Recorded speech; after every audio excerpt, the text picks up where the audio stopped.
الحمد لله وحده والصلاة والسلام على من لا نبي بعد ولا رسول بعده وهو خاتم النبيين.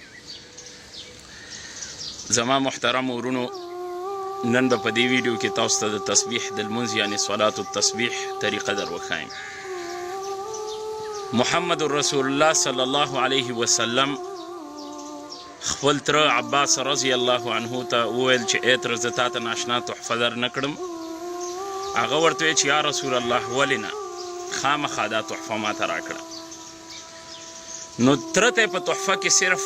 دغه د صلات التسبیح د تسبیح لمونځ په تحفه کې ورکړ او ورته ویل وی ای تره که چیرته ته کولی شي نو هره ورځ دا کوه دا لمونځ، که چیرته په ورځ کې هم نشي کولی نو هره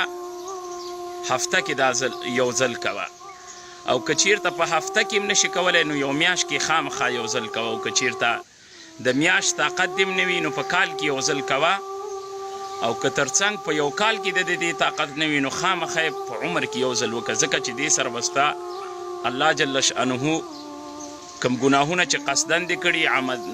سهون دې کړي، او که په هیره دې شوي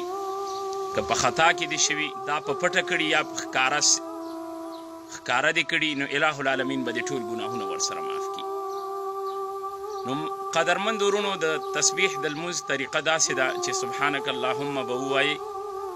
خو د سبحانک اللهم نه به مخکې هر یو مسلمان نیت کوي لمونځ ته، نو نیت به حسب معمول وکړي د څلور رکعاتو. چې څلور رکعات نیت مو وکړ نو بیا به سبحان الله اکبر تکبیر تحریمه مو وتړه، نو بیا به سبحانک اللهم ووایي.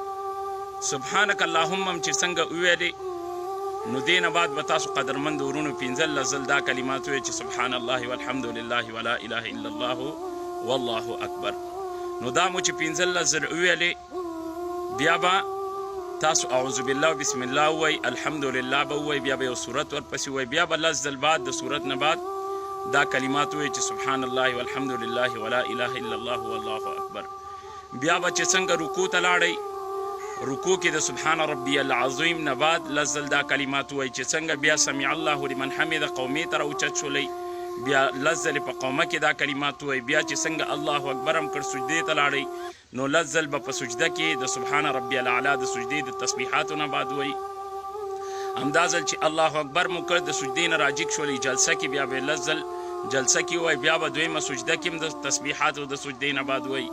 نو په هر یو رکعت کې به دا 15 اویا ځل پوره کوي قدرمند مسلمانان. او دغه طریقه وه د تسبیحاتو د لمونځ. نو چې کله دویم رکعت ته لاړئ،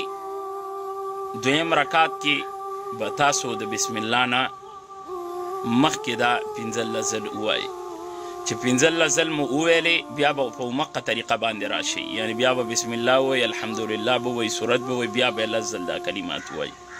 نو دغه طریقه باندې به تاسو دا کلمات وایئ، او دا کلمات چې دي سبحان الله والحمد لله ولا اله الا الله والله اکبر، نو دغه کلمات دي. او قدرمند مسلمانانو دا یوازینی بهترین عمل دی، په دې روژه کې تاسو نه قضا نشي. خپل بچیانو ته، فامیل ته، کورنۍ ته، ښځو ته، ټولو ته دا کلمات وروښئ او په دې لمونځ باندې راولئ. نو دا ډېر مبارک لمونځ دی. هر قسم مصائب او تکالیف او هر قسم رنجونه مشکلات چې لرئ نو دې سره به انشاء الله العزیز ستاسو مشکلات حل شي. او دا ویډیو در سره شیر کړئ چې تر څو نور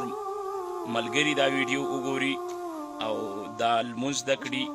او دا چې څونه ملګرو ته رسیږي ستاسو د شیر کولو په واسطه الله جل شانه په دې باندې اجر درکوي.